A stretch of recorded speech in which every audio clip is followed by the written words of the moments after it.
Is the message from the people to the Democrats that what you're doing doesn't resonate with white middle-class voters, and what Bernie Sanders had to say really rings true?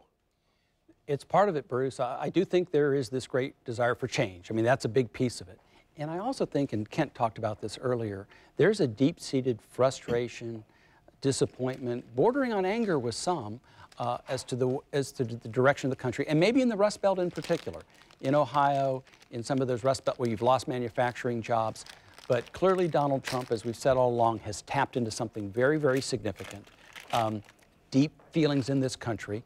And so, as we sit here tonight with the outcome hanging in the balance, you have to step back and recognize that there was something really serious and significant here, because it has been the most unprecedented, unorthodox, unpredictable presidential campaign candidacy in history. You had the lowest approval rating, not for the president, not for the White House, for Congress. And yet, if Donald Trump is elected, pretty much he's going to be dealing with the same Congress that Barack Obama was dealing with. The Republicans are still going to control the House. Right now, they continue to control the Senate.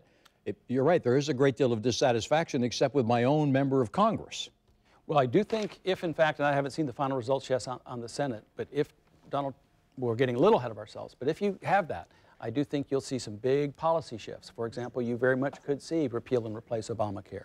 You will see some difference in presidential appointments. You will see some difference in military spending, because you would now have, really since the first time of the first 2 years of Barack Obama's administration, during his first 2 years, you had a Democratic president, and the Democrats controlled both houses. Which is when they passed the Affordable Care Act. It's when they passed the The next 6 years were different. 4 years it was split. The last 2 years have been Republican. So again, we're a little bit ahead of ourselves, but make no mistake, as we sit here tonight at this hour, all we can do is speculate.